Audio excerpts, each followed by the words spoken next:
रात नागिन एक पेड़ के नीचे घबराई से छिपी हुई थी। तभी एक आदमी वहाँ से गुजर रहा था। उसे देखकर नागिन उससे कहती है, कृपया करके कोई मुझे बचाओ, बचाओ, मुझे कोई बचाओ। एक जादूगर मेरे पीछे पड़ा हुआ है, मुझे उससे बचाओ। उसकी यह बात सुनकर, अब घबराइए नहीं नागिन जी, मैं आपको बचाता हूँ, ऐसा कहता है। यह सुनकर नागिन बहुत खुश हो जाती है। वह आदमी नागिन से कहता है, आप एक काम कीजिए, यही पास मेरा घर है, आप मेरे साथ चलिए। कहकर नागिन को अपने घर ले जाता है। घर ले जाकर उससे यूं पूछता है, आखिर आप कहाँ से आई हैं? वह जादूगर आपके पीछे क्यों पड़ा है? आज पूनम की रात है, मैं शिव मंदिर में शिव जी के दर्शन कर नृत्य कर रही थी। तभी यह जादूगर वहाँ आया और मुझे बंदी बनाने की कोशिश की। मैं बहुत भयभीत होकर वहाँ से किसी तरह भाग निकली। अच्छा किया, वैसे भी कोई मेरे चंगुल से छूट कर नहीं भाग सकता। देखते ही देखते वह जादूगर के रूप में बदल जाता है और उसका घर भी एक खंडहर में बदल जाता है। यह सब देखकर नागिन बहुत डर जाती है। कौन हो तुम?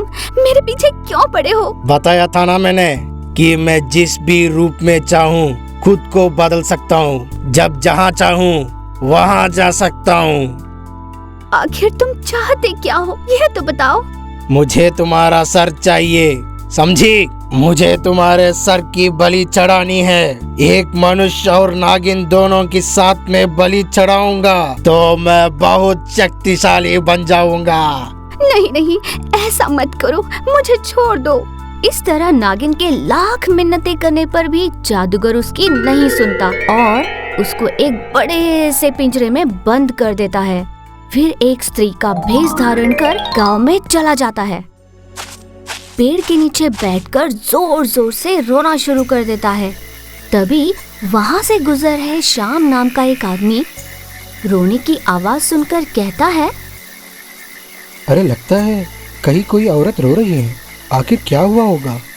कहते हुए वह चारों ओर देखता है। उसे जादूगर एक औरत के रूप में बैठी दिखाई देती है। श्याम तुरंत उस औरत के पास जाकर, कौन हो तुम, क्यों रो रही हो? कहकर श्याम उस जादूगर से पूछता है। तभी स्त्री रूप में जादूगर उससे कहता है, मैं बड़ी दूर से आई हूँ, अपनी माँ को देखने आई थी, पर मेरे आने से पहले ही उनका देहांत हो गया। तुम क्या कह रही हो? मुझे कुछ समझ नहीं रहा। मुझे पता चला कि मेरी माँ यहाँ इस गांव में रहती है। मैं उनसे मिलने आई थी, पर यहाँ आते ही पता चला कि वे नहीं रही, इसीलिए मैं रो रही हूँ। अरे रे, ये बहुत बुरा हुआ, दुखी मत हो। वैसे भी रात तुम्हारा यहाँ रखना ठीक नहीं है। मेरा इस गांव में कोई नहीं, मैं कहाँ जाऊँ, मुझे नहीं समझ रहा। अगर तुम गलत ना समझो तो तुम मेरे घर आ सकती हो। आज की रात रहकर कल सुबह अपने गांव वापस चली जाना। ऐसे श्याम ने कहा। उस पर जादूगर ने हाँ कहकर उसके साथ उसके घर चले जाता है। दोनों रात्रि भोजन कर आराम करने लगते हैं। रात के 12 बज रहे होते हैं। स्त्री रूप में रहे जादूगर नींद से जागकर कहता है, तुझे आराम कर रहे, इसी अवस्था में अपने जादू से यहाँ से ले जाना बहुत आसान होगा, इसीलिए तो मैं यहाँ आया हूँ। कहकर अपनी जादुई शक्तियों से रात बीत जाती है।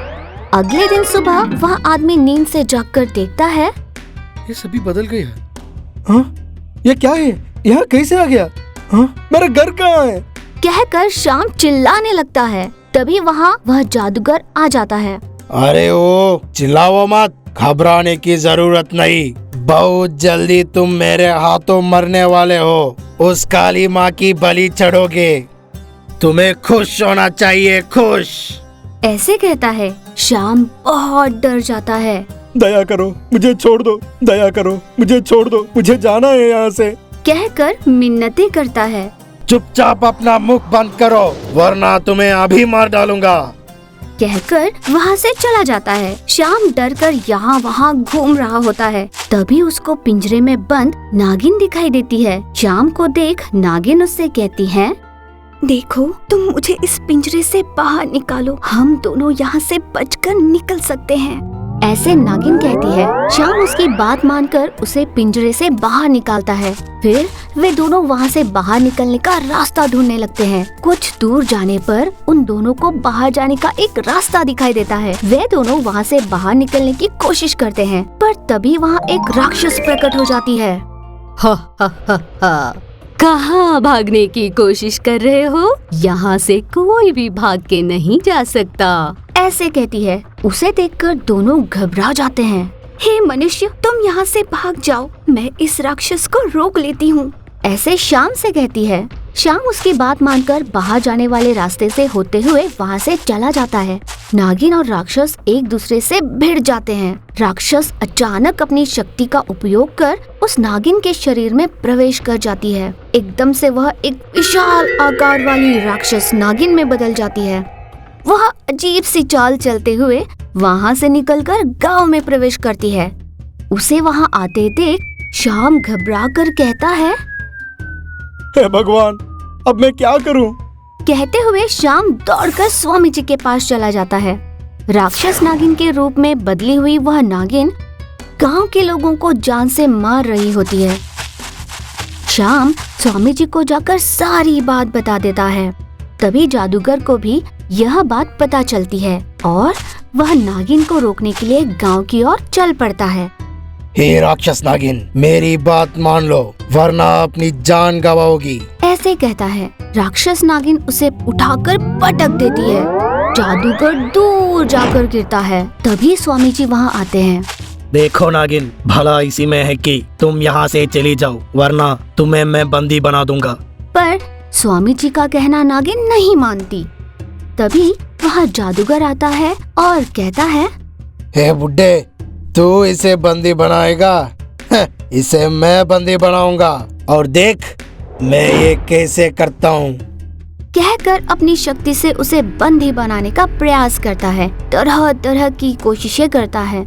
दूसरी ओर नागिन का गुस्सा बढ़ जाता है और वह गांव के लोगों को पैरों तले कुचलते जाती है। यह सब देख रहे स्वामी जी जादूगर से कहते हैं, तुम्हारे कर्मों की वजह से लोगों की जाने जा रही है, भला इसी में है कि ये सब रोक दो।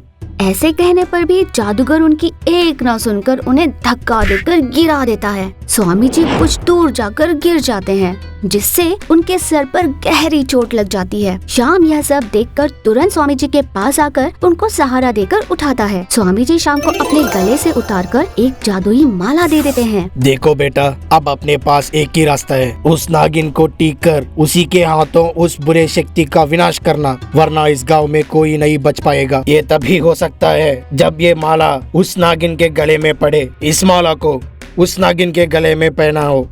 यह सुनकर श्याम हाँ कहकर हाथ जोड़कर प्रार्थना करता है। हे भगवान, मैं सबकी भलाई के लिए करता हूँ, अब तू ही संभाल लेना। अब इस माला को जब मैं फेंकूं तो ये सीधे उस नागिन के गले में पड़े, ऐसा करना।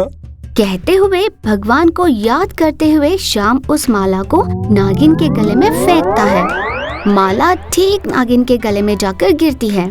तुरंत ही राक्षस नागिन एक अच्छी नागिन में बदल जाती है। उसको बदला हुआ देख जादूगर एक विशाल रूप ले लेता है, जिसे देखकर सारे लोग बहुत डर जाते हैं। उन दोनों में भिड़ंत हो जाती है। तभी स्वामी जी श्याम से कहते हैं, बेटा ये सही समय है, मैं अपने जादुई शक्ति से एक तीर बना कर दूंगा। तुम उसे ठीक जादूगर के आंखों के बीच निशाना लगाना। जादूगर अपनी सारी शक्तियाँ खो देगा, तब नागिन के लिए उसका अंत करना आसान हो जाएगा। कहकर एक बाण प्रत्यक्ष कर श्याम को देते हैं। श्याम एक बार और भगवान को अच्छे से याद कर तीर निशाने पर लगाकर छोड़ देता है। तीर बिल्कुल निशाने पर लग जाता है। अचानक उस जादूगर का आकार साधारण स्थिति में आ जाता है। वह डर जाता है। तब नागिन हंसती है, हा हा हा हा, और जोर से हंसते हंसते उसे निगल जाती है।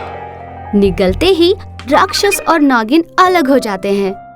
दोनों अपने साधारण रूप में आ जाते हैं। उन्हें देख गांव के सभी लोग बहुत आनंदित हो जाते हैं और सभी स्वामी जी की जय जयकार करने लगते हैं। तभी स्वामी जी सबसे कहते हैं, मेरा नहीं, इस श्याम का अभिनंदन करो, इसने बड़ी बहादुरी से ये सब किया है।